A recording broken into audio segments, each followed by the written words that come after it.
We are lining up Mahendran Mudli to come and share with us what is going to occupy us for the better part of the first session before lunch.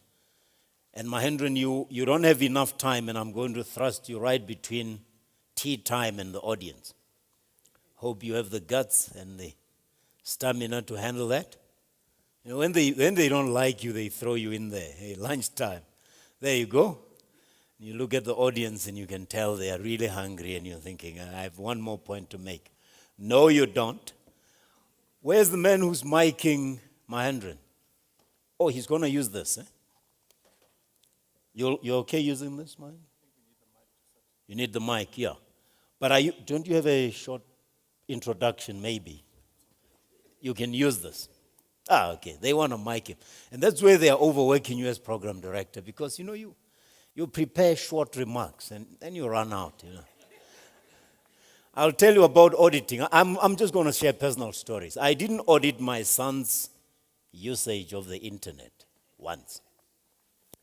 And Vodacom gave me a rude awakening. And they shut it down. I said, why are you shutting down my internet? They said, you are 5,000. I said, I never get to 2,000. How did I manage 5,000? The rest is history. So if you're out there not auditing your son's or daughter's internet usage, get some shock treatment and heart disease, all kinds of treatment, because when you find out what they do on the internet,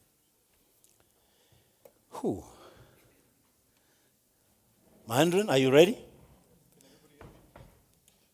No, they can't. If you can hear Mahendran, please respond. Say something. Can everybody hear me? No, I doubt it. You doubt? Yeah. Just get the mic. All right? I'm going to talk from this mic while they sort this one out. We're going to enter our simulated audit committee meetings. We'll be starting with our pre-audit committee meetings that normally happens between the audit committee chair, the external audit, separate meeting with internal audit, and also separate with the CFO. Just to give you a brief background, the company we'll be looking at today is a toy manufacturing company. They're a listed company and they have a global operations. And that's what we'll be looking at. The audit committee will also be focused on the year-end audit. So after the financial statements have been prepared and audited as well. So I'm going to take a seat there, and we're going to start with the first meeting with the external audit partner.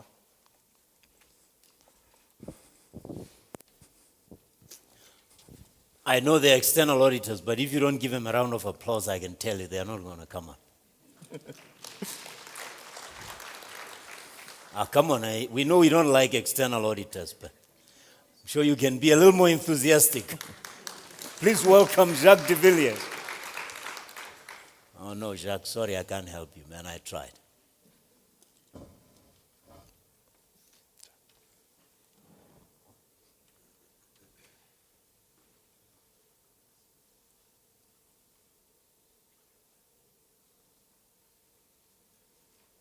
Okay, here he comes, Jacques de Villiers. Hi, Jacques. Pleased to see you again. Jacques, you probably know that the audit committee pack was sent out about 10 days ago. And, we normally have these meetings for us just to engage, understand what the issues were. So please, feel free to voice any concerns, your opinions. Don't feel pressurized in any situation. This is a closed room. And you can raise any issues freely and openly. Thanks a lot. Although it's a private meeting, it feels like 400 people's watching me. Yeah, somehow I do get that sense. Jacques, tell me, how did this year's audit progress? Were there any challenges? And if so, how did you overcome those during your audit process? Mr. Chairman, yes, we did experience some challenges. We experienced some delays in receiving the final trial balance and some of the information from the CFO. I think it was due to a shortage of staff. There were 3 vacancies, but we did receive all the information necessary to satisfy ourselves and to support our opinion. We overcame it by assigning more staff and more people, working an additional 80 hours. So although we had some challenges, we did overcome it. And tell me, Jacques, do you feel that your independence was questioned at any time during management? Were you called to do any other non-audit service work during this engagement? No situation arose where our independence and the firm's independence was questioned. In addition, all members of our audit engagement team, signed a written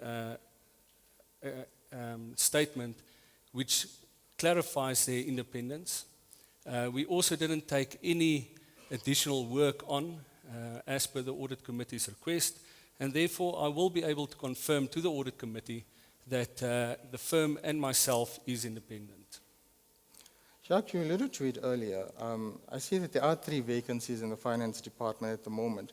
Did you find that these vacancies had a negative impact or resulted in ineffectiveness during this year's audit process, considering most of the people left around the year end?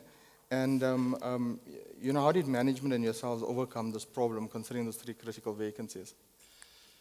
Well, yes, as I said, the audit was definitely not as efficient as what it could have been.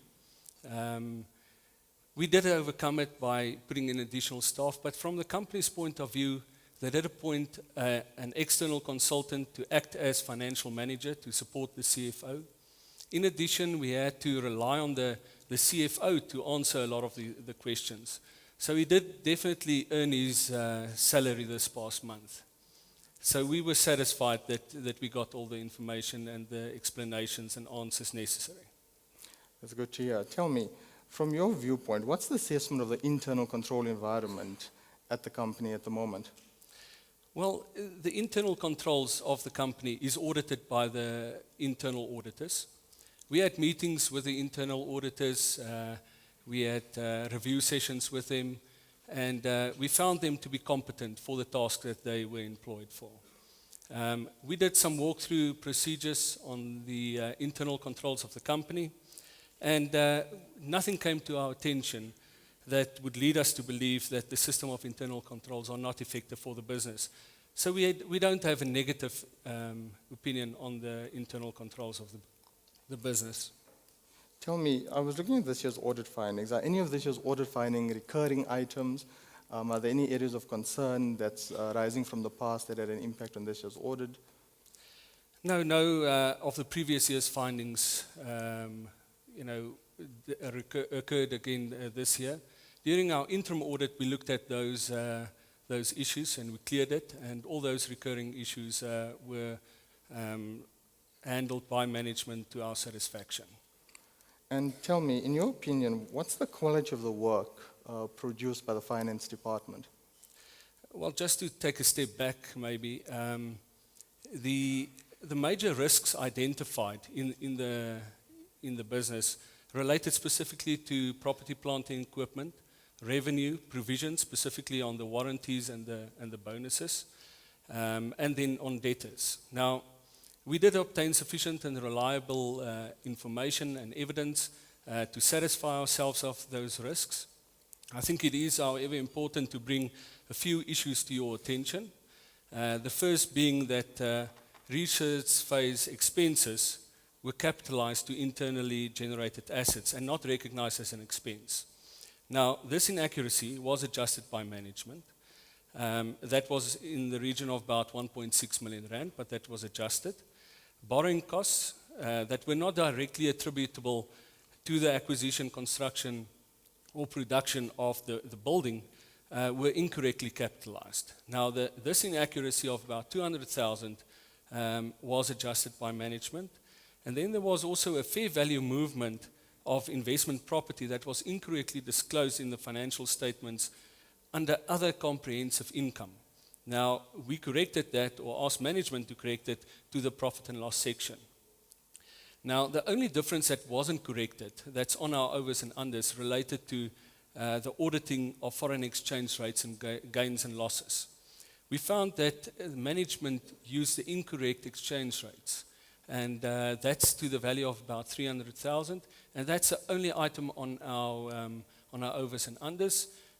It's about 300,000, which is well below our materiality figure of 1.7 million rand. On the finance staff, I think the quality of the work was of a high standard, although we did experience some issues. The overall quality was good. I do, however, recommend that the financial manager's position should be filled as a matter of urgency to support the CFO in his work. But I would like to commend the CFO on the work that she's done. That's good to hear. Jacques, is there anything you'd like to bring to my attention other than more than you've said? No, I think that's basically a good summary of the audit that we performed. Good. Thanks, Jacques. Thanks for the time. Thank I'll see you in about 7 days. Thanks a lot. Thanks.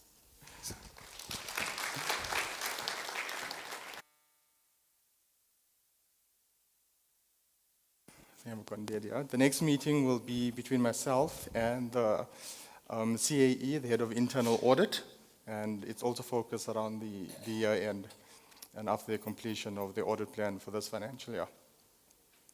And for that, please welcome Mr. Brian Mungofa. Again, I will ask you to encourage, especially when he gets onto the stage. It can be intimidating up here. If you don't get a soundtrack and you're facing this man called Mahendran Mudli talking audit, come on, man. Hey? Now I know you don't buy this, do you? I just gave you credit for having a heart. Now you're not. Okay. After that, we're going to have a meeting with the financial director. But for now, a round of applause for Brian. Hi, Brian. Thanks for taking time to meet me today. Thank you, Chair. Brian, tell me, in this year's audit, did you find management and the CEO, were they particularly supportive? Did they assist the internal audit department in carrying out its functions this year?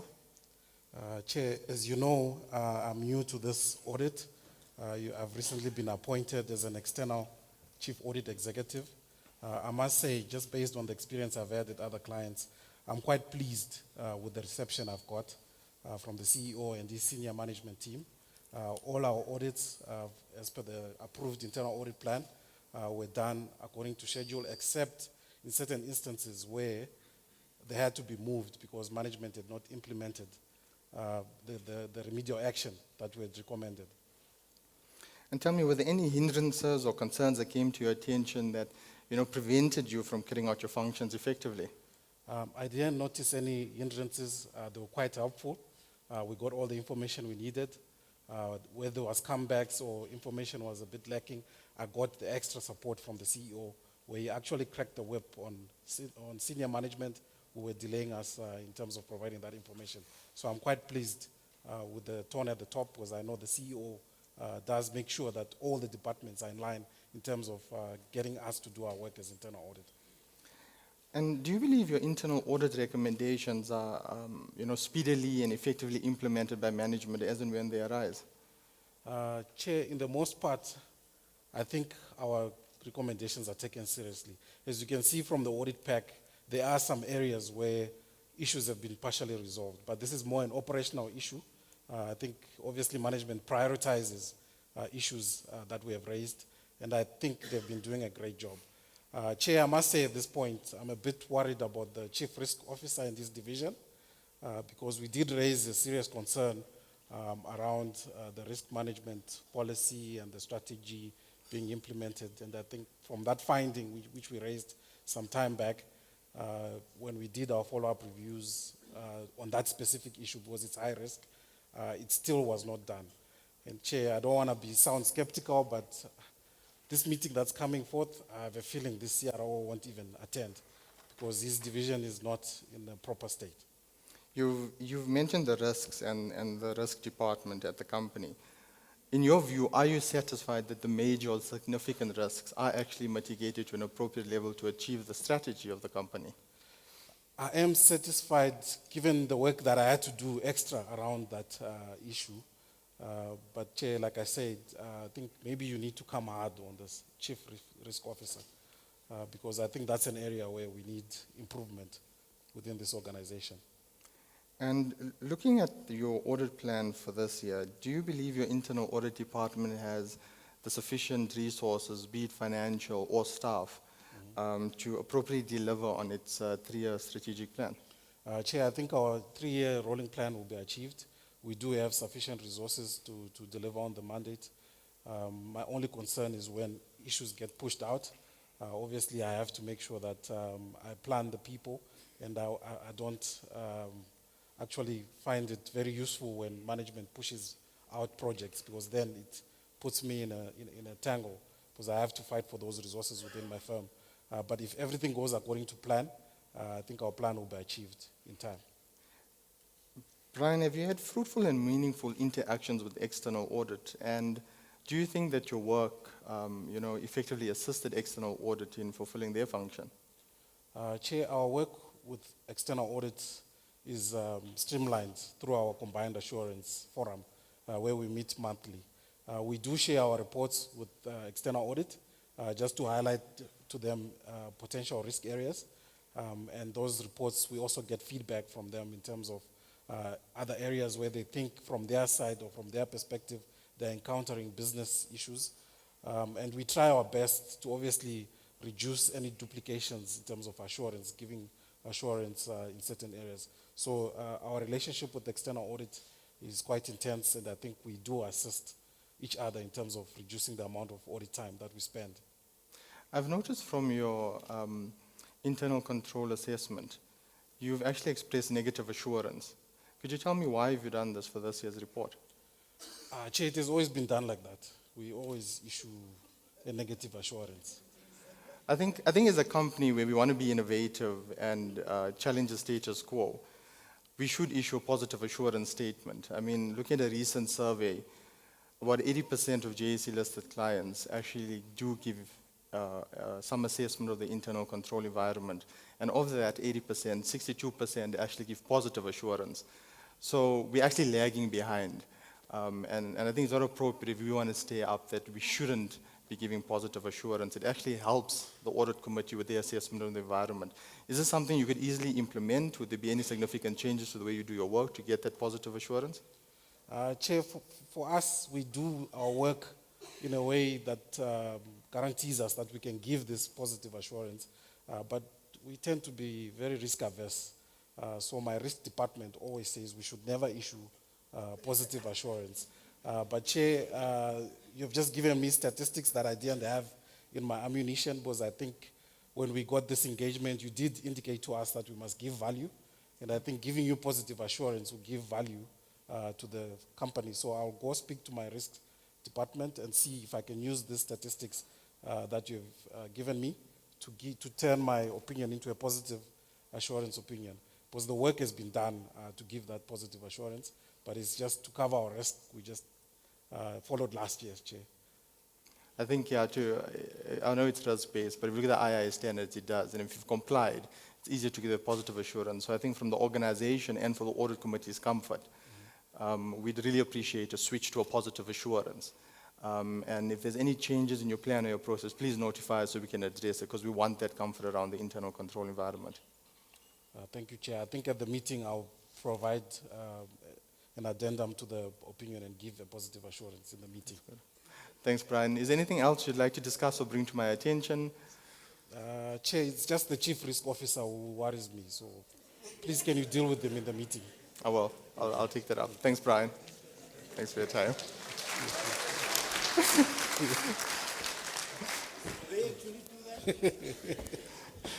Do they actually do that? Just, hey, move to the right, move to the left. All right, I still don't get it, right? So I'm standing there. We're going to move to the next meeting, but before I do that, I have to announce that our tea will be delayed a bit because there's an audit committee member who won't make the meeting, and as best practice dictates, she will have to come and speak to the chair as well. You don't just say, I'm not making it, send a text message, apology. So after the finance director would have had her meeting with the chair. We will add an extra consultation. It will be a quick one between one of the audit committee members whom I will introduce after this. But for now, welcome Karen Pepler, the financial director, to a meeting with the chairman.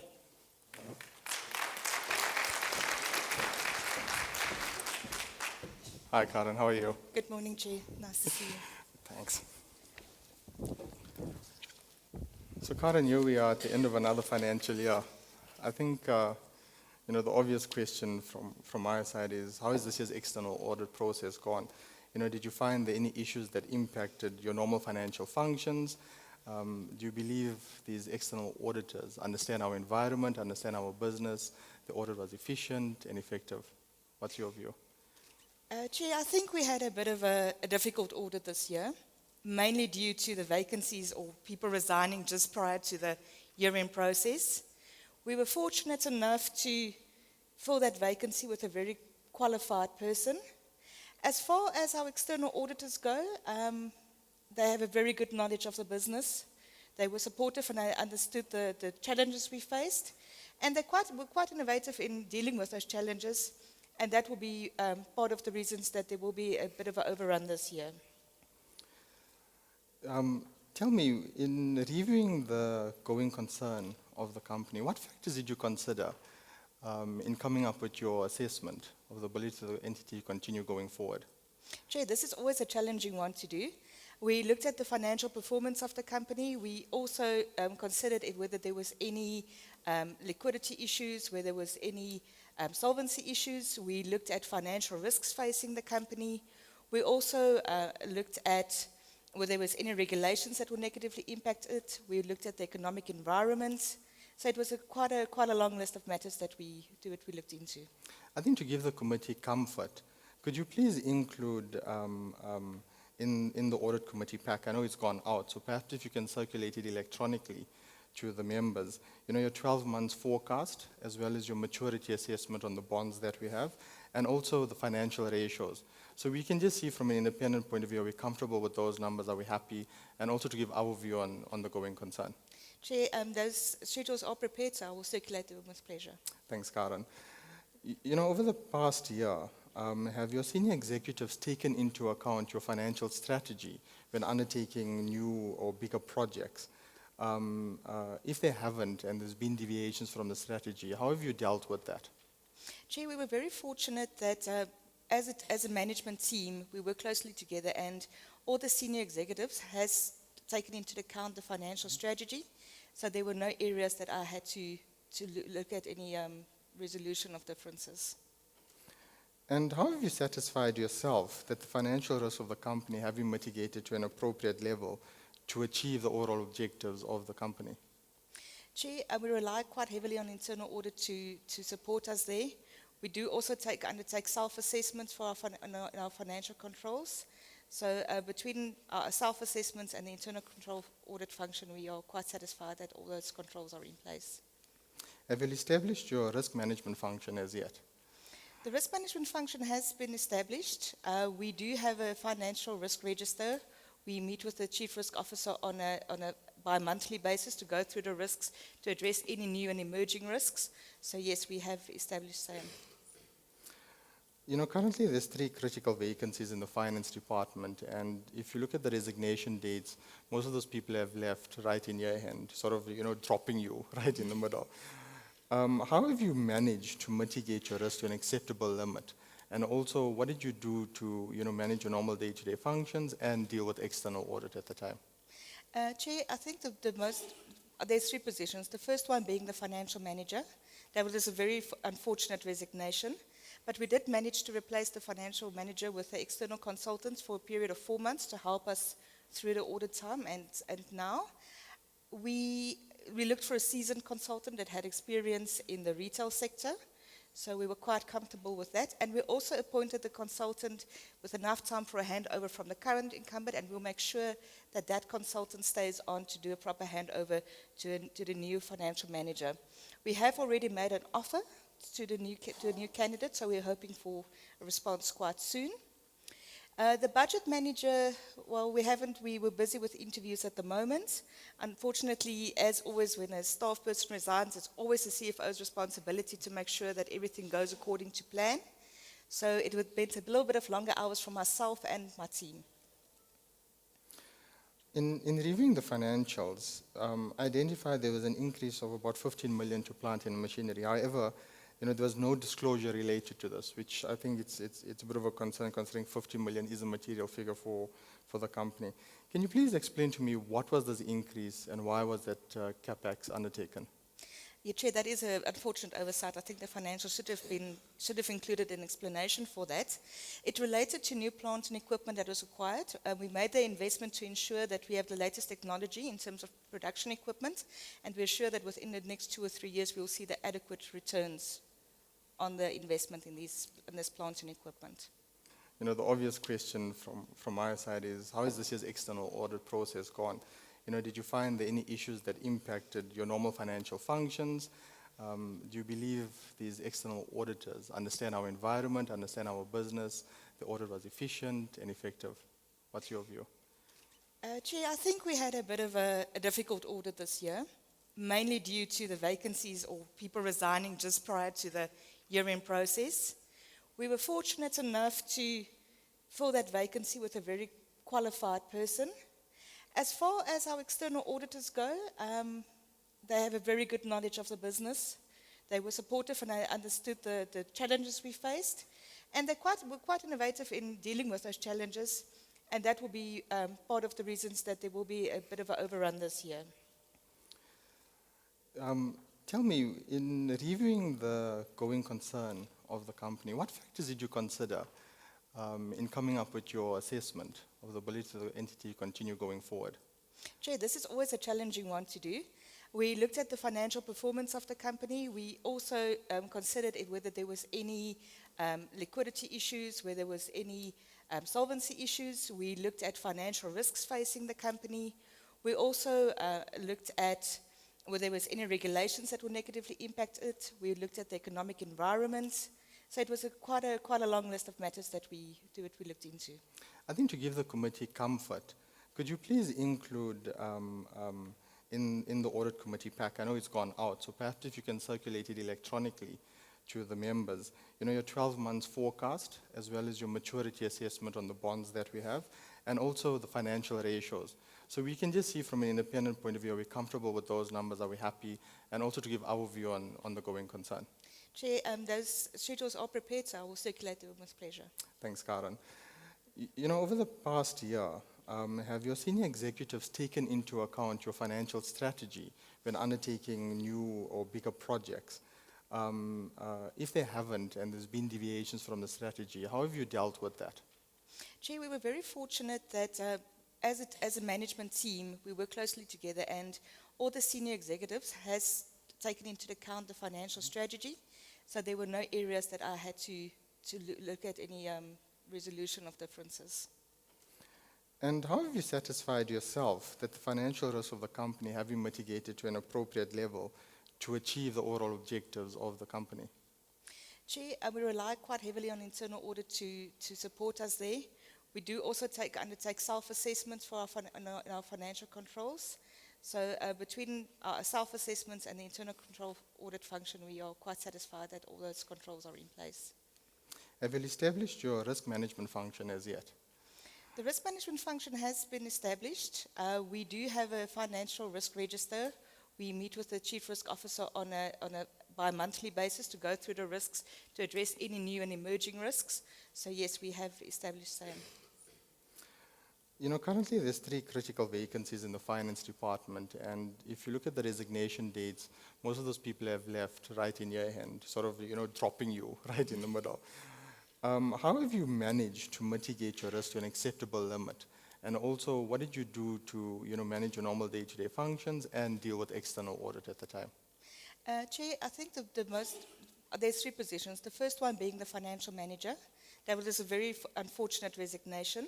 But we did manage to replace the financial manager with the external consultants for a period of 4 months to help us through the audit time. And now we looked for a seasoned consultant that had experience in the retail sector.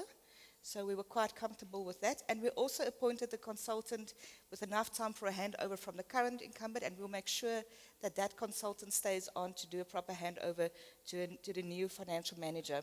We have already made an offer to the new candidate, so we're hoping for a response quite soon. The budget manager, well, we were busy with interviews at the moment.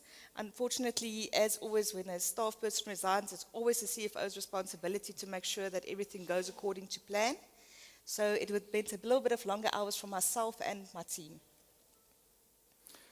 In reviewing the financials, identified there was an increase of about 15 million to plant and machinery. However, there was no disclosure related to this, which I think it's a bit of a concern, considering 50 million is a material figure for the company. Can you please explain to me what was this increase and why was that CapEx undertaken? Yeah, Chair, that is an unfortunate oversight. I think the financials should have included an explanation for that. It related to new plant and equipment that was acquired. We made the investment to ensure that we have the latest technology in terms of production equipment, and we're sure that within the next 2 or 3 years we will see the adequate returns on the investment in this plant and equipment. Was there investment to make sure the company stays relevant and competitive? It's a pretty highly competitive market, being in toys and board games. The needs of teenagers and younger kids always changing. So that CapEx was moved forward. Yes. And do we expect any more big capital expenditures like that going forward? Chair, that will be assessed. I think there will be more CapEx going forward, definitely. Because as you said, it's a very competitive market. Kids want better and nicer toys, so we will definitely invest in new technology going forward. I can imagine days have changed. We had those building blocks, those wooden blocks. Now it's laser GI Joes running around in your backyard, taking out the dog.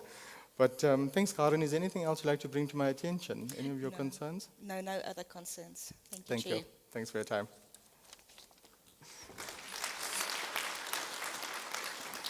Thanks.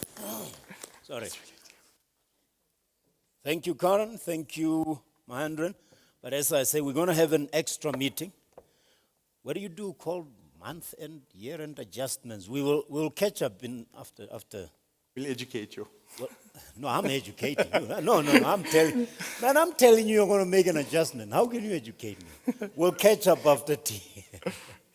All right, we're going to ask one of the audit committee members who can make the meeting. And as I say, the reason we're doing this is to make sure that you understand. You don't simply send a text message 5 to the meeting and say, sorry, can't make it. So, Ms. Tina Swendu, who's from DLA Cliff Decker, but here as audit committee member number 2, you'll see, is going to have a very quick meeting, and then we will have our tea afterwards.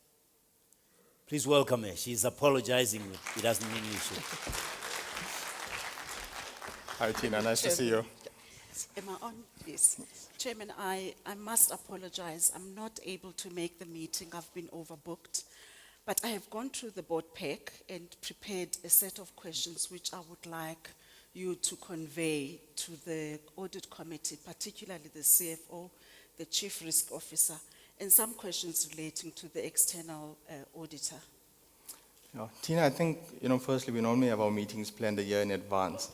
And this is actually quite a critical meeting. It's, audit report is being presented. We're getting a report on the internal controls from internal audit. We also have to, give our report to the annual report. I do appreciate, however, that you have gone through the pack and you will circulate your questions. However, I think, with somebody with your expertise, it's quite important, particularly in this meeting, to be there. So I think in the future, I do note, I know you're quite a busy person, please circulate your questions. However, I think it's imperative that going forward, you need to attend the full meetings. Someone with your legal experience, risk management, normally provides quite good quality input. And I like a full committee to be there. It's better for us to have everyone as opposed to just one person, which may have a different view. When you have combined views, it's actually a better meeting, and you can have all the issues thrashed out, look at your risks from a holistic perspective as well. I truly apologize, Chairman. I didn't foresee that this would happen. I do understand that we're approaching financial year end, and it was completely out of my control. That's why I took the time to come and meet with you and show my commitment and ask you, it's not going to happen again. Okay. Yes. Thank you, Tina. I look forward to your questions. And I thank you for your time for going through the pack. But please, in the future, please, prioritize our meetings. It's quite important that we provide the appropriate oversight and governance to this institution. I understand, Chairman. I Thanks. understand. Chairman, if I may start. One of my concerns when I looked at the annual financial statements was almost like a 50% reduction in the tax expense, and I couldn't quite work out from the financials how this came about. I don't know if you can help me and perhaps raise that question with the CFO. I think that is a valid question. We will raise it with the CFO. There is some questions around provision for taxes, changes in the act. So I think that is a question I'll send through to the CFO, and she can brief us in the meeting. Anything else? I mean, being the new audit committee member here, I would like to also understand from the perspective of the external auditors, why, on a high level, why were these findings made? I mean, are these issues recurring, and are they being resolved? Because I couldn't work out from the reports who is accountable when the last treatment on some of the issues raised from the external audit perspective were dealt with. I mean, I have no sight of any previous findings that would have been made, and I need clarification of that. I have asked external audit myself the same question. It appears that none of these findings were previously raised, so it's all new findings. But I think what would help us is that I'll ask external audit to forward the previous findings through to everyone, just to give us that comfort that these are not recurring items. Yes. No, I am concerned about that as a new member, Chairman. And also just looking at the status of legal and regulatory compliance. I know the Chief Risk Officer is not coming through to the meeting. I have no idea of when an overview of regulatory compliance was undertaken and whether or not there are any areas of significant concern. I think that is a valid point. It has been raised with me as well. It's something that I'm going to have to take up with the Chief Risk Officer. And I think they need to put more detail into the report. Yes. So it gives us comfort, not just high-level information. But I will raise it with the Chief Risk Officer and include that in the actual meeting. Yes. And just one other last question that I had for the CAE is that I noticed in the report as well that there were approximately 10 audit findings that were made and only just 4 were reported on. And it's not clear what happened to the rest. Okay, I haven't spotted that myself, but thanks for bringing that to my attention. I'll raise it with the CAE, Yes. and hopefully they can provide us feedback of the discrepancy of about 6. What happened to the Yes. other 6? Yes, yes. And overall, I mean, it looks like the company is on the right trajectory. And once again, I apologize. I'm not going to be able to make the meeting. And thank you for your indulgence. I think next time lunch is going to be on you for the whole committee as an apology. And I'll note it, but yeah, I'd like to see you going forward again. Thank you, Chairman. Thanks, Tina. So, thank you very much. Thank you. A round of applause once again for Mahendra and Mudlik.